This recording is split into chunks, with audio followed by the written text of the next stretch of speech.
नमस्कार दोस्तों, आज मैं लेकर आई हूँ एक पारिवारिक कहानी। हमारी कहानी अगर आपको अच्छी लगे तो प्लीज़ हमारा चैनल सब्सक्राइब करें। घर में देवर की शादी की तैयारियां चल रही थी और घर के सभी लोगों के सदस्यों पर बस एक ही नाम था, नीरू। नीरू बस। चलो आइए बताते हैं नीरू के बारे में।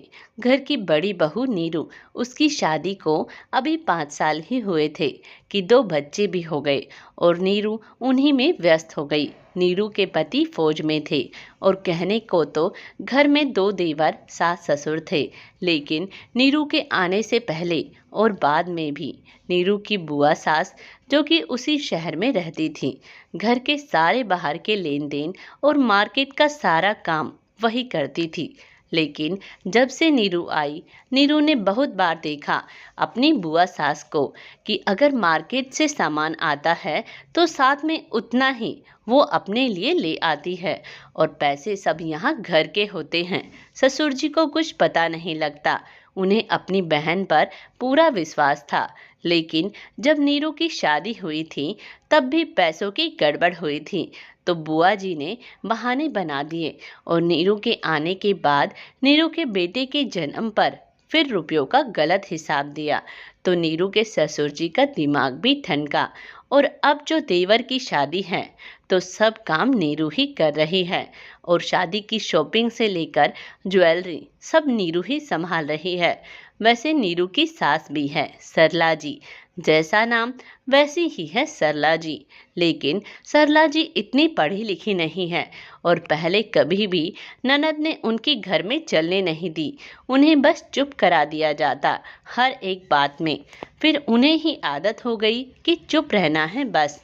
लेकिन जब आज नीरू घर संभाल रही है और ननद खड़ी खड़ी देख रही है सब, तब नीरू की सासू माँ सरला जी खुश हो रही है।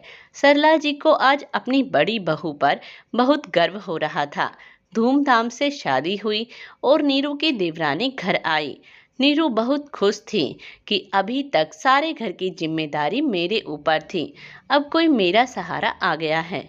अभी तो नई नई थी नीरू की देवरानी स्नेहा, तो मेहमान नवाजी के मजे ले रही थी। लेकिन जैसे ही 1-2 बार आनी जानी हुई और घर के सभी रिश्तेदार विदा हो गए, अब स्नेहा को घर के काम तो करने ही थे। लेकिन स्नेहा की मम्मी ने अपनी बीमारी का हवाला देकर स्नेहा को घर बुला लिया। 15 दिन बाद जब स्नेहा वापस ससुराल आई तो घर के सभी सदस्यों ने कहा, नीरू को भी काफ़ी दिन हो गए हैं अपने मायके गए, अब स्नेहा आ गई है घर को संभालने के लिए, तो नीरू अपने मायके हो आती है। और नीरू अपने मायके चली गई। वो 15 दिन स्नेहा ने कैसे काटे उसे ही पता था। स्नेहा से ना कपड़े धुलते और ना ही खाना बनता। अब सासू माँ सरला जी हमेशा बीमार ही रहती थी, तो वही घर के कामों में स्नेहा की मदद करती। स्नेहा को घर का काम करना पड़ रहा था, इसीलिए वह चिड़चिड़ी हो गई थी।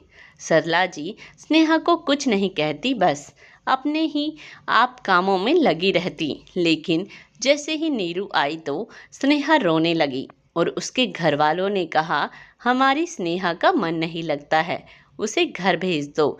लेकिन एक दिन पहले ही जब नीरू के देवर ने कहा, भाभी मेरे कपड़े हो रखे हैं बहुत सारे, आप धो दो उनको, मुझे कल कहीं जाना है। नीरू के छोटे बच्चे थे, नीरू कुछ नहीं बोली और जब नीरू ने अपने देवर के कपड़े देखे तो उनके सारे ही कपड़े नए पुराने सभी गंदे थे। अब नीरू ने सरला जी को कहा, इतने गंदे कपड़े मशीन में ही तो धोने थे, क्या अपने पति के कपड़े नहीं धो सकती थी? अब सरला जी ने स्नेहा को ही कहा कि जाने से पहले कपड़े धो देना। स्नेहा अब शाम हो गई, यही सोचती रही कैसे धोऊं इन्हें, इतने सारे हो गए। फिर मशीन चलाई और सारे कपड़े धो दिए। नीरू तो देख रही थी ये कपड़े धोने की मशीन 15 दिन पहले भी चलती थी, क्या मैं मायके जाकर भी इनके कपड़े धोऊं? और जब शादी हो गई है तो देवर की तभी भी मेरी ही जिम्मेदारी है। अगले दिन स्नेहा मायके चली गई, लेकिन कब तक मायके में ऐश करती। कुछ दिनों बाद फिर ससुराल आना पड़ा। नीरू ने अपनी सासू माँ को कहा कि हमारे काम का बंटवारा कर दो मम्मी जी बस। सरला जी ने एक को सुबह का खाना तो दूसरी को शाम का खाना, एक झाड़ू पोछा करे तो दूसरी कपड़े धोए। और आज पहला ही दिन था। सुबह का काम स्नेहा को करना था। स्नेहा ने आटा ही लगाया था कि बस रोने लगी। नीरू और सासू माँ ने पूछा क्यों रो रही है। तब बताया मेरी मम्मी ने तो मुझसे कभी काम नहीं कराया और यहाँ मुझे काम करना पड़ रहा है। मैं तो बहुत लाड़ प्यार से पली हूँ। सासू माँ सरला जी और नीरू चुपचाप स्नेहा की बातें सुनकर बाहर आ गई। अगले दिन सासू माँ ने फिर कहा स्नेहा शाम को काम कम होता है तो शाम का खाना और बर्तन कर लिया करो। नीरू ने सुबह में सब कर लिया। शाम को नीरू अपने बच्चों को संभाल रही थी और स्नेहा ने रोटी सब्जी बनाई और बर्तन साफ नहीं किए। अब रात के 9 बज चुके थे। सभी ने खाना खा लिया। बर्तनों का सिंक ढेर हो गया। नीरू किसी काम से रसोई घर में गई तो देखा इतने बर्तन और स्नेहा अपने कमरे में है। नीरू भी वापस आ गई कमरे में। बस सोच रही थी सुबह में अमावस है और ये रात के बर्तन रसोई घर में ऐसे ही पड़े रहेंगे तो कैसे काम होगा। नीरू को चिंता हो रही थी पर क्या करती। वह अपने बच्चों को भी अकेला नहीं छोड़ सकती थी। सुबह सबसे पहले नीरू का देवर ही उठता था। उसे गर्म पानी पीना होता था। जो उठकर आया और रसोई घर को इतना गंदा देखा तो उसे भी गुस्सा आ गया। तब तो कुछ नहीं, थोड़ी देर बाद में जब घर के सभी सदस्य उठ गए तो नीरू के देवर ने कहा भाभी कितनी गंदी रसोई करके रखी हुई है।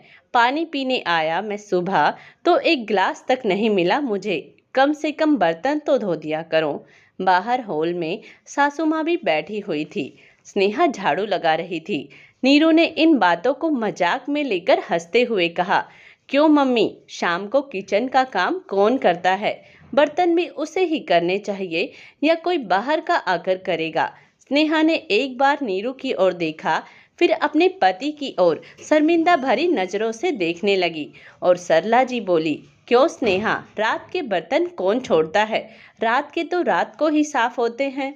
अब नीरू के देवर की तो बोलती बंद हो गई थी और स्नेहा झाड़ू छोड़ पहले बर्तन साफ किए और आगे से ख्याल रखती कि झूठे बर्तन ना रह जाए। थोड़े दिनों में सरला जी और नीरू ने महसूस किया कि अब से सुबह के झाड़ू पोछा और शाम का रसोई का काम समय पर और साफ सुथरा होने लगा था। अब स्नेहा भी समझ गई थी कि कितने दिन बहानेबाजी होगी। काम तो करना ही पड़ता है। खाना खाओगे तो बर्तन भी होंगे। आज सरला जी अपनी बड़ी बहू पर बहुत गर्व महसूस करती है क्योंकि जो सरला जी घर की बहू का सम्मान ना पाई थी वो बड़ी बहू के आने से सास का दर्जा पा चुकी थी। दोस्तों आज की हमारी कहानी आपको कैसी लगी कमेंट्स बॉक्स में अपने विचार जरूर दें और प्लीज़ हमारा चैनल सब्सक्राइब करें। धन्यवाद।